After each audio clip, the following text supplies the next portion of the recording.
Now I am taking a new chapter, biomolecules.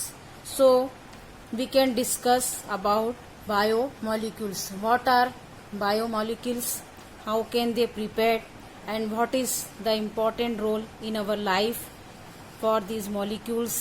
And first I am taking introduction about the biomolecules. What are biomolecules? A molecule that is produced by a living organism is called biomolecules. ऐसे molecule जो living organisms में बनते that are called biomolecules. A biomolecule is a chemical compound and it found in living organism. They are the building blocks of life and perform important functions in living organisms that are the composition of mainly carbon, hydrogen, oxygen, nitrogen, sulphur and phosphorus. यानी कि एक तरह से carbon, hydrogen, oxygen, nitrogen, sulphur, phosphorus इनके भी एक तरह से ये कंपोजिशन होते हैं. And these molecules combine in a specific manner and produce life.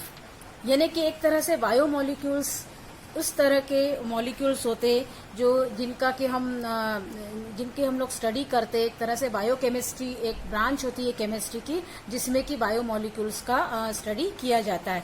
तो बायोमोलिक्यूल्स में एक तरह से ऐसे मॉलिक्यूल होते हैं जो कि जिनमें बहुत सारे माइक्रोमोलिक्यूल्स या मैक्रोमोलिक्यूल्स आते हैं. तो उसका हम बाद में पढ़ेंगे what is micromolecules and macromolecules. First I will take a introduction about the biomolecules. Biomolecules में carbohydrate, protein, fats, vitamins and nucleic acid, enzymes, amino acids ये सभी आते हैं. ये सब नाम आपने पहले भी पढ़ रखे हैं कि कार्बोहाइड्रेट क्या है, प्रोटीन, फैट्स, न्यूक्लिक एसिड ये सब क्या है. तो मेनली जो होता है बायोमोलिक्यूल्स जो होता है उसमें मेजर जो होता है वो कार्बोहाइड्रेट, प्रोटीन, फैट्स और न्यूक्लिक एसिड होता है. यानी कि अगर इनमें से कोई भी एक मिसिंग पार्ट है, यानी कि कार्बोहाइड्रेट नहीं है या फिर फैट नहीं है, न्यूक्लिक एसिड नहीं है, तो हमारी बॉडी उसको हमारे कोई भी फंक्शंस को परफॉर्म नहीं कर सकती. यानी मेनली जो होता है हमारे बायोमोलिक्यूल्स में हम इसके लिए हम डिस्कस करेंगे carbohydrate, protein, fats and nucleic acid. Nucleic acid भी आप जानते हो कि आरएनए, डीएनए जो होता है वो न्यूक्लिक एसिड होता है. ये सभी हमारे लिए बहुत इंपॉर्टेंट रोल होते हैं हमारे लाइफ के लिए. तो जितने भी बायोमोलिक्यूल्स है carbohydrate, protein, fats, nucleic acid, amino acids, enzyme ये सब आपस में मिलकर एक कंपोजिशन बना लेते हैं और एक तरह से हमारी लाइफ को प्रोड्यूस करते हैं. यानी हमारे लाइफ के जितने भी फंक्शन है हम लोग कोई भी वर्क करते हैं जिसमें कि हमें एनर्जी रिलीज होती है या फिर एनर्जी कंज्यूम होती है तो उन सभी में इनका बहुत बड़ा इंपॉर्टेंट रोल होता है. So it is the introduction of biomolecules. तो हम एक सिंपल सा एग्जांपल ले सकते हैं कि जैसे एक बिल्डिंग बनानी है तो बिल्डिंग बनाने के लिए सबसे जो स्मॉलेस्ट जो रहता है उसके लिए हमको सबसे पहले जो यूनिट होती है, स्मॉलेस्ट यूनिट होती है वो होती है ब्रिक्स आपस में एक तरह से जुड़ती चली जाती है और फिर वो वॉल बना लेगी और वॉल से फिर क्या होता है एक कमरा तैयार होता है और फिर इस तरह से वो पूरी बिल्डिंग तैयार होती है. इसी तरह से हमारे इसमें भी लिविंग ऑर्गेनिजम्स में भी ऐसा ही होता है. सेल जो होती है वो स्मॉलेस्ट यूनिट है. सेल एक तरह से हमारे जितने भी बॉडी ऑर्गेनलीज है, बॉडी ऑर्गन्स है उसका सबसे स्मॉलेस्ट यूनिट होता है सेल. तो ये सेल क्या करती है, सेल आपस में कंबाइन होती है, ये टिश्यू में कन्वर्ट हो जाती है. फिर टिश्यू जो होते हैं वो आपस में कन्वर्ट होकर ऑर्गन्स में कन्वर्ट हो जाते हैं और ऑर्गन्स जो होते हैं वो हर एक अपना ऑर्गन्स अलग अलग वर्क करता है, परफॉर्म करता है और ये सब किसमें होते हैं, लिविंग ऑर्गेनिजम्स होते हैं. यानी ऑर्गन्स से इसीलिए लिविंग ऑर्गेनिजम्स हम बोलते हैं उसको.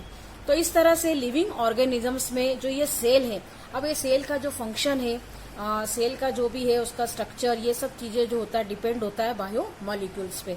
यानी सेल जो होती है वो किस पे डिपेंड होती है, बायोमोलिक्यूल्स पे होती है. तो ये अब किस तरह से ये वर्क परफॉर्म करते हैं. Yes, let us start. If we discuss about the chemical composition of cell, the chemical composition of cell, it is a composed of composition of carbon, hydrogen, oxygen, nitrogen, phosphorus and sulfur and the remaining part is fill up with water। यानी कि जो cell जो है उसका chemical composition होता है वो इन सभी एलिमेंट से बना हुआ होता है और साथ में वाटर कंटेंट भी होता है। यानी किसी भी ऑर्गेनिजम्स के, लिविंग ऑर्गेनिजम्स की जो स्मॉलेस्ट यूनिट होती है वो सेल होती है और सेल से ही सभी कुछ होते हैं, वो ऑर्गन्स और ये सब क्या होते हैं, वो उनके फंक्शंस और ये सब उसी से डिपेंड होता है, उसी पे डिपेंड होता है। इसीलिए हमने यहाँ पे सेल का केमिकल कंपोजिशन लिया है। एक्चुअल में ये सेल क्या होती है, कहाँ होती है, किस तरह से होती है, बायो वाले जो स्टूडेंट है वो अच्छे से जानते हैं कि सेल जो होती है दो तरह से होती है, प्लांट सेल होती है, एनिमल सेल होती है। तो हम उतना डिटेल नहीं पढ़ेंगे क्योंकि वो बायो के अकॉर्डिंग हो जाएगा। हम यहाँ पर सिर्फ इस बायो मॉलिक्यूल्स को हम एक तरह से इसको डिज़ाइन इस तरह से किया है कि वो केमिस्ट्री के को ही, मतलब केमिस्ट्री के लिए जो आपको क्वेश्चन है उसको फुलफिल करे। अगर हम बायो के हिसाब से भी लेंगे तो ये चैप्टर बहुत ज़्यादा हमारा लंबा हो जाएगा और हो सकता है मैथ्स वालों को इसमें प्रॉब्लम हो। और मैथ्स के लिए और बायो के लिए, दोनों के लिए जो एक तरह से कंबाइन जो लेक्चर है वो उसको मैंने इस तरह से डिज़ाइन किया है कि आप उसको इजी वे में इसके जितने भी क्वेश्चन आंसर है आप कर सकते हैं। इसीलिए हमने यहाँ पे सेल को स्ट्रक्चर नहीं लिया है, हमने यहाँ पे केमिकल कंपोजिशन से स्टार्ट किया है। तो केमिकल कंपोजिशन जो होता है वो सेल का, हमें मालूम है कि कार्बन, हाइड्रोजन, ऑक्सीजन इन सबसे मिलकर बना होता है और मैक्सिमम पार्ट उसमें वाटर भी होता है। आपको पता है कि हमारी बॉडी में वाटर कंटेंट भी होता है, 70% होता है। तो इस तरह से केमिकल कंपोजिशन में दो तरह के मॉलिक्यूल्स आते हैं। इस तरह से सेल्स में दो तरह के मॉलिक्यूल्स होते हैं, एक तो माइक्रो मॉलिक्यूल्स और मैक्रो मॉलिक्यूल्स। हमने पॉलीमर चैप्टर पढ़ा है, उसमें हमें पता है कि मोनोमर्स क्या होते हैं, पॉलीमर्स क्या होते हैं। तो एक तरह से हम इसको सिंपलेस्ट वे में इस तरह से बोल सकते हैं, सिंपल वे में, कि माइक्रो मॉलिक्यूल्स जो होते हैं they are monomers and macro molecules are polymer. तो ये इस तरह से हम इसको समझ सकते हैं। तो माइक्रो मॉलिक्यूल्स वो होते हैं कि जिनकी साइज जो होती है वो स्मॉल होती है और इनका लो मॉलिकुलर वेट होता है ना, मॉलिकुलर मास कम होता है and they highly soluble in intracellular fluid. तो इंट्रासेल्युलर फ्लूइड में जो सॉल्युबल हो जाते हैं उसको कहते हैं हम माइक्रो मॉलिक्यूल्स। जैसे कि वाटर है, मिनरल से, एमिनो एसिड से, न्यूक्लियोटाइड से। तो ये एक तरह से मोनोमर का काम करते हैं। जैसे एमिनो एसिड है तो एमिनो एसिड क्या काम करेगा, एमिनो एसिड की यूनिट्स जुड़ती जाएगी और एक तरह से ये बाद में प्रोटीन में कन्वर्ट हो जाएगी। तो ये एक तरह से मोनोमर का काम करते हैं, इसको कहते हैं हम माइक्रो मॉलिक्यूल्स। फिर आते हैं हम लोग मैक्रो मॉलिक्यूल्स। तो मैक्रो मॉलिक्यूल्स एक तरह से पॉलीमर्स होते हैं, they are polymer but except lipid. जो लिपिड है उनको हम उसकी कैटेगरी में नहीं रखते, पॉलीमर्स की कैटेगरी में नहीं रखते, क्योंकि ये सभी किसी न किसी स्मॉलेस्ट यूनिट से बनी हुई है, स्मॉलेस्ट मोनोमर से बने हुए। जैसे कार्बोहाइड्रेट है, ये भी शुगर यूनिट से बने हुए हैं और प्रोटीन अमीनो एसिड से बने हुए, न्यूक्लिक एसिड जो है वो न्यूक्लियोटाइड से बने हुए। लेकिन लिपिड जो रहते हैं वो अपने आप में बस इनका मॉलिकुलर जो मास होता है वो हाईली होता है, इसीलिए इनको इस कैटेगरी में रखा है, but they are not called polymer. तो इस तरह से कार्बोहाइड्रेट, प्रोटीन, न्यूक्लिक एसिड ये सभी किसी न किसी स्मॉल यूनिट से बना है, जो स्मॉल यूनिट जुड़ती चली गई और एक तरह से उसने लार्ज मॉलिक्यूल का फॉर्म में कन्वर्ट हो गई। They are called macro molecules. तो macro molecules are carbohydrate, lipids, protein and nucleic acids.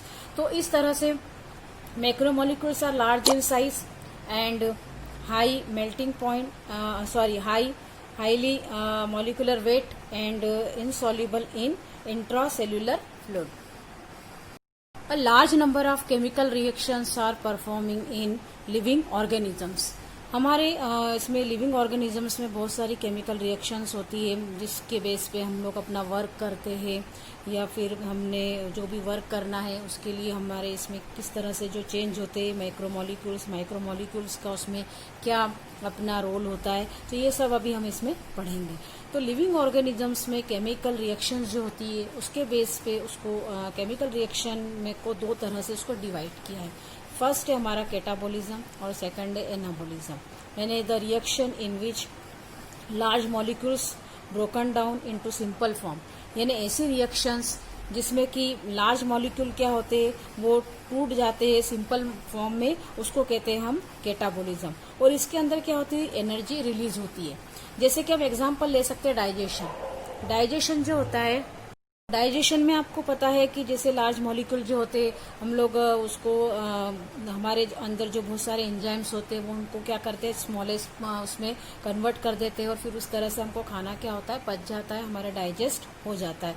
तो इस तरह के रिएक्शन जिसमें लार्ज मॉलिक्यूल जो होते हैं वो स्मॉल मॉलिक्यूल में कन्वर्ट हो जाते हैं and in this reaction energy is released, it is called catabolism. And second is anabolism. What is anabolism? तो एनाबोलिज्म क्या होता है कि ऐसी रिएक्शन जिसमें कि स्मॉल मॉलिक्यूल्स कन्वर्ट होते हैं, आपस में कंबाइन होते, they added together and converted into macro molecules. यानी हम कह सकते हैं कि मोनोमर आपस में कंबाइन होते हैं और काय में कन्वर्ट हो जाते हैं, वो पॉलीमर्स यानी कि मैक्रो मॉलिक्यूल में कन्वर्ट हो जाते हैं। They are called this reaction is called anabolism. तो हम कह सकते हैं कि इसको on the other hand we can say that synthesis of molecules are called our anabolism, and in this process energy is utilized और एनर्जी इज कंज्यूम। यानी इस रिएक्शन में एनर्जी क्या होती है, कंज्यूम होती है, वो यूटिलाइज हो जाती है, उसको कहते हैं हम एनाबोलिज्म।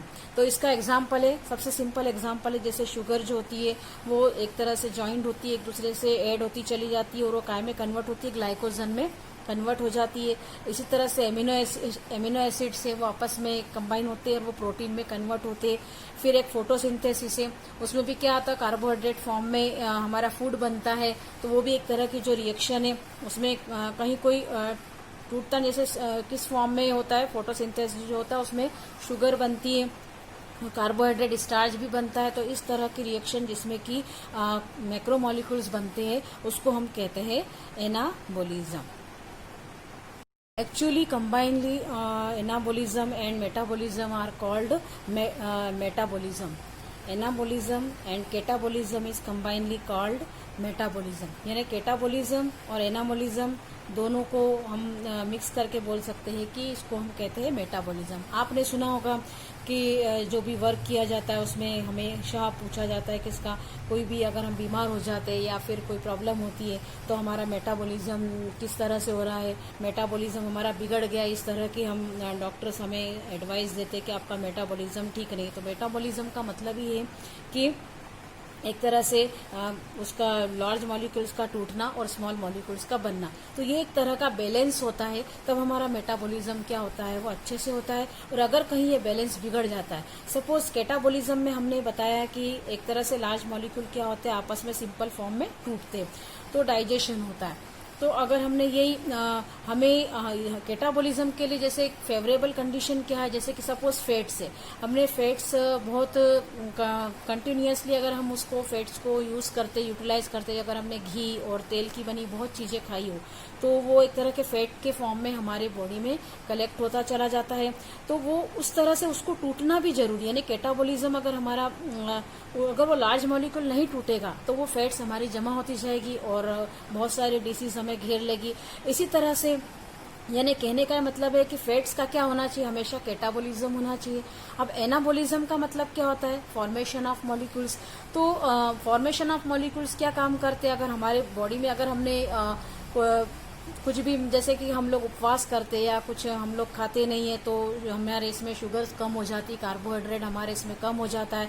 तो और कार्बोहाइड्रेट कम होना या फिर प्रोटीन्स का भी कम होना, प्रोटीन से भी हमको कमजोरी हो जाती है अगर कम होता है तो वो एक तरह से हमारे एनाबॉलिज्म को बिगाड़ देता है। यानी कि हमारे स्मॉल मॉलिक्यूल्स जो कंबाइंड होकर जो मैक्रो मॉलिक्यूल्स को क्रिएट कर रहे हो, ये मॉलिक्यूल्स क्या काम करते हैं, इसमें आपने देखा एनर्जी यूटिलाइज होती है।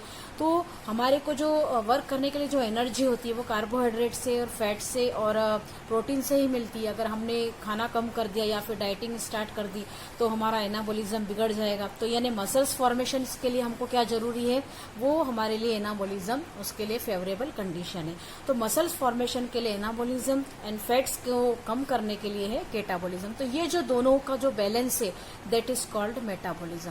तो अगर हमारा मेटाबॉलिज्म सही है इसका मतलब कि हमारे फैट्स का जो कैटाबॉलिज्म है वो सही हो रहा है, और एनाबॉलिज्म यानी कि हम जो भी शुगर ले रहे हैं या फिर जो भी हम एक्टिविटी के लिए प्रोटीन्स ले रहे हैं वो हम सही क्वांटिटी में ले रहे हैं, तो इसको कहा जाता है मेटाबॉलिज्म।